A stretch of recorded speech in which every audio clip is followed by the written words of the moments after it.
What's up, everybody? Welcome back to the channel. If you clicked on this video, you must be in the market for a new cooler, so you found yourself in the right place.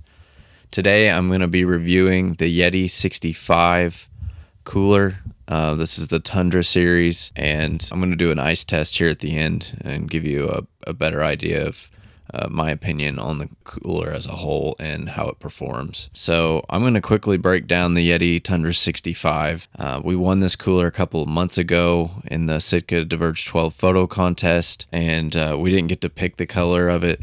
They sent white, but there's I think 7 other colors available if you're looking to spice it up a little bit, but we just got the bare white cooler, so we're gonna have to slap some of our stickers on it and decorate it a little bit. But it's priced in at $350 on their website right now, which is, don't even get me started on that price point. I would not buy the cooler if we didn't win it. So they are offering free shipping right now on Yeti's website for Father's Day weekend. And just an FYI, they offer some discounted pricing for workers such as teachers, military, first responder, government employees, just to name a few. So go on their website, check out more of that. As far as pricing, you can get a pretty good discount, I think up to 25-30% off on this thing. So it wouldn't quite be $350, but then again, when you factor in tax in the United States of America, it's probably still going to be $350, and especially if you had to pay shipping. So just a heads up there, maybe you can get a little bit cheaper of a price. But this cooler is made in the Philippines, and it comes with a 5-year warranty for things like manufacturing defects. So you're probably not going to get anything back on this cooler, as far as if you drop it off a cliff and it's your fault, you're definitely not, it's not like they're just going to send you a new one. So I wouldn't expect to be using that 5-year warranty, because it is a ruggedly built cooler and it can withstand a lot of crap. So I've had the Yeti 24 smaller version now for over 5 years, and I've beat it up. I've used it every situation, and it has some scratches on it and just minor like surface defects and things like that. But I've had no issues with it whatsoever. And like no squeaking hinges, nothing like that. So right off the bat, you're getting a really high quality cooler, but you're also paying a super high price for it. So you kind of get what you pay for. I know that's cliche, but it's the truth when it comes to this cooler. So to give you a little bit better of an idea of the volume of this thing, it can hold around 52 pounds of ice if you were just storing exclusively ice, had no cans in there or anything.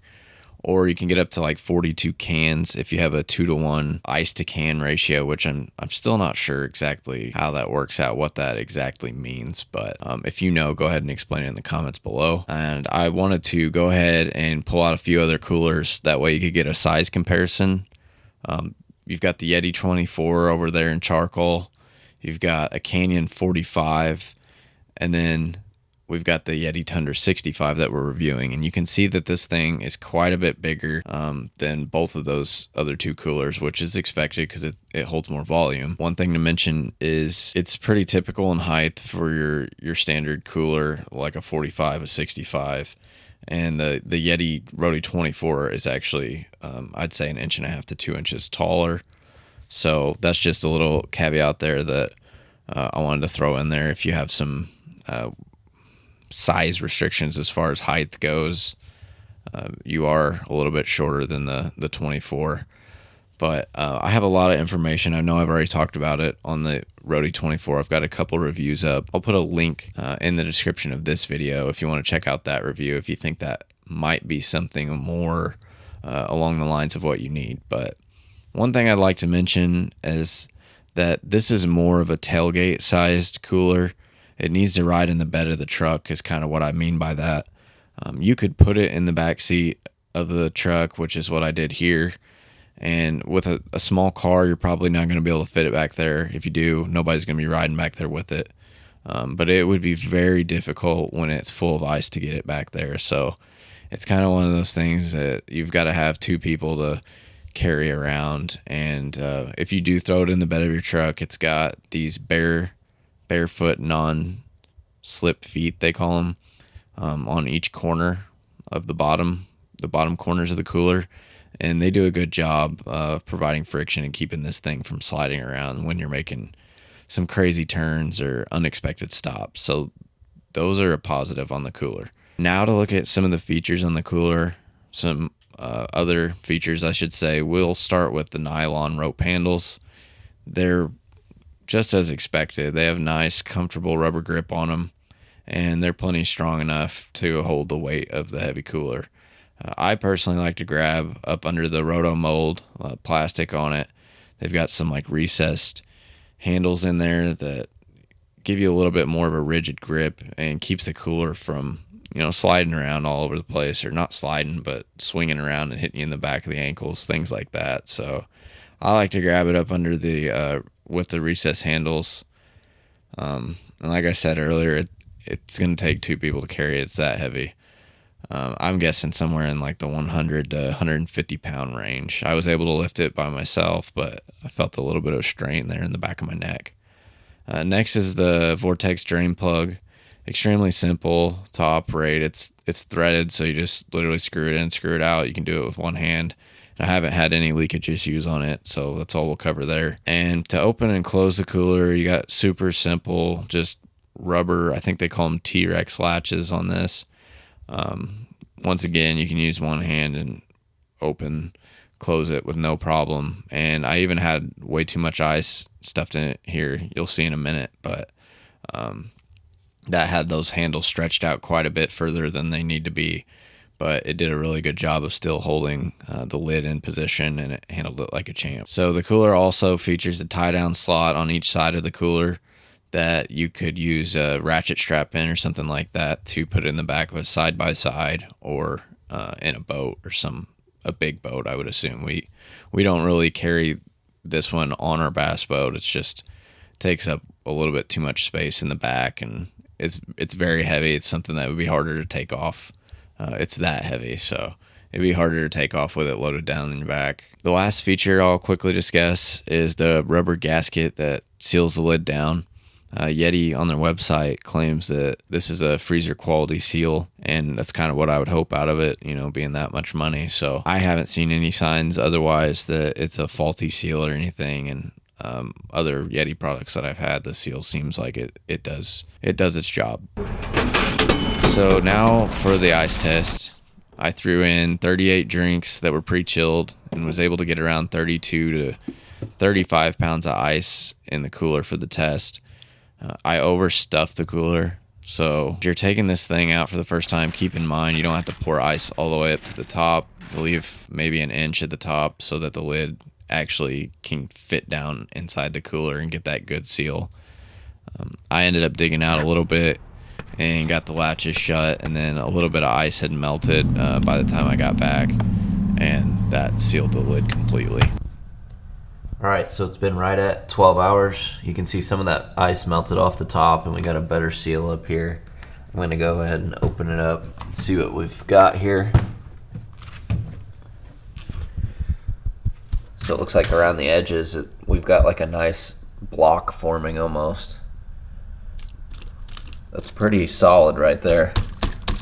It froze together nicely, so I don't think I could even get a drink out of this if I didn't have a knife or something. Oh, never mind, I can bust it up, but holding pretty strong so far.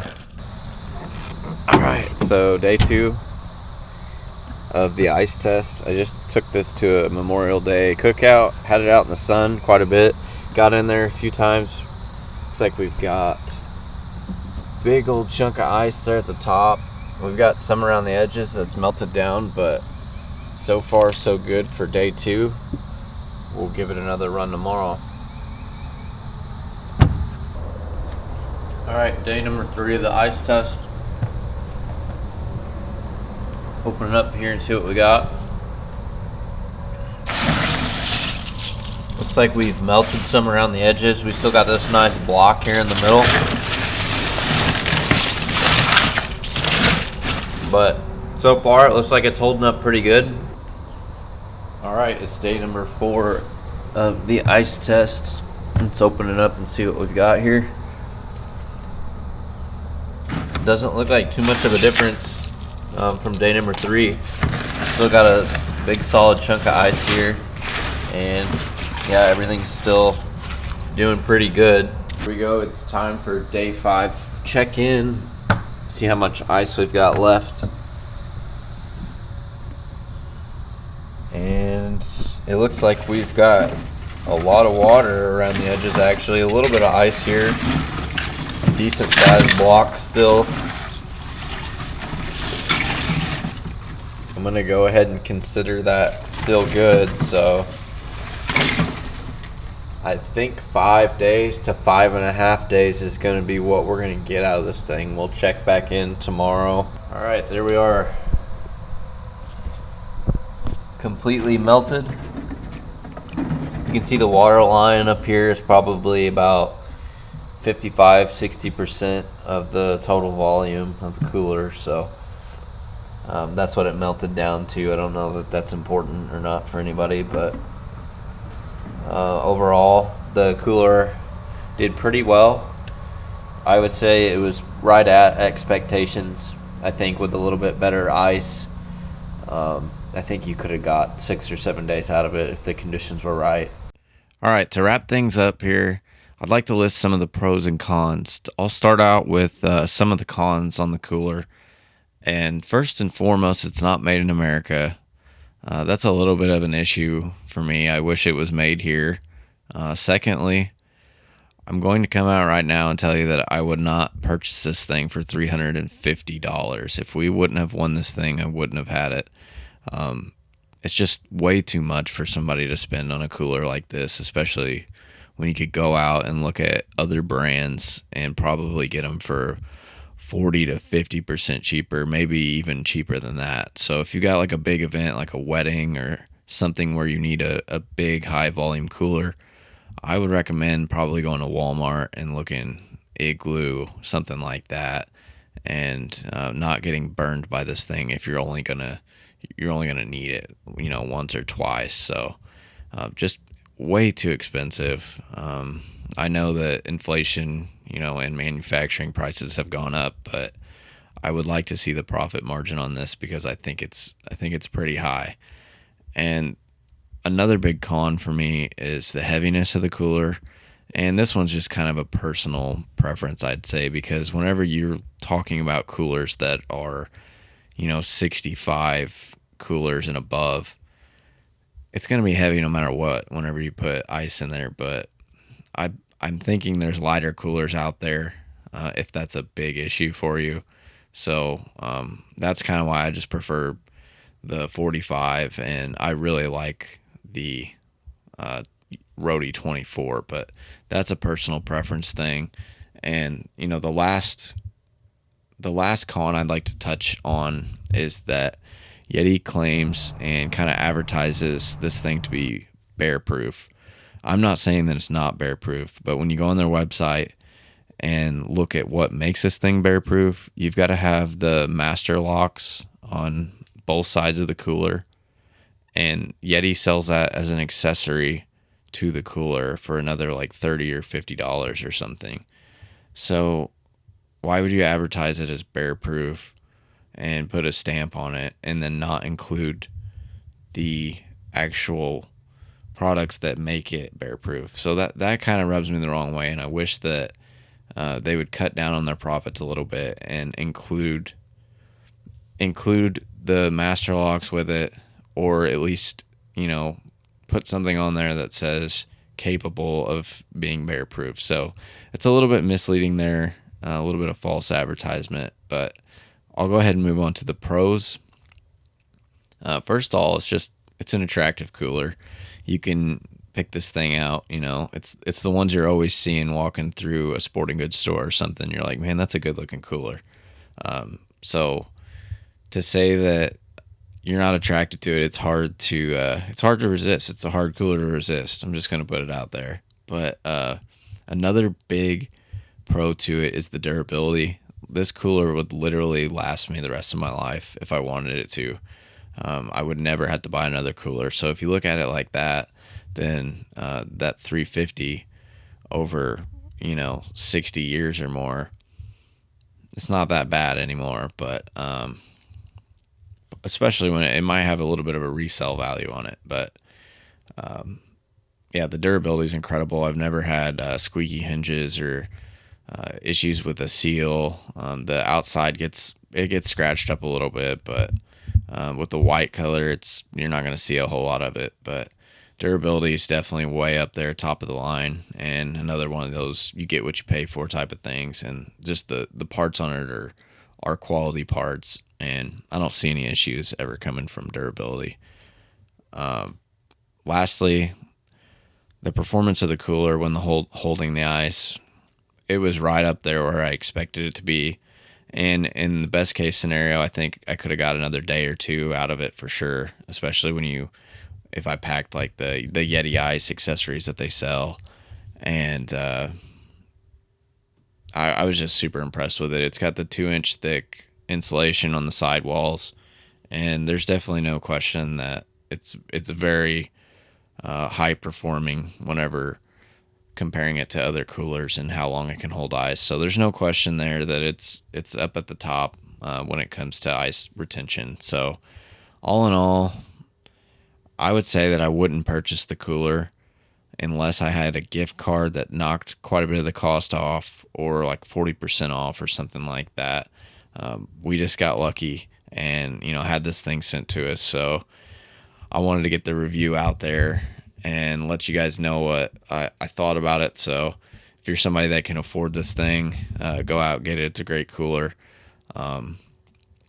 But yeah, if you found this video helpful, let us know in the comments below. If you would like to add anything and help somebody else out that's looking to purchase this cooler, be sure to add them below.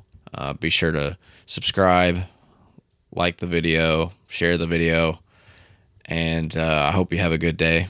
And hopefully we'll get some more content out there for you like this pretty soon. Thanks.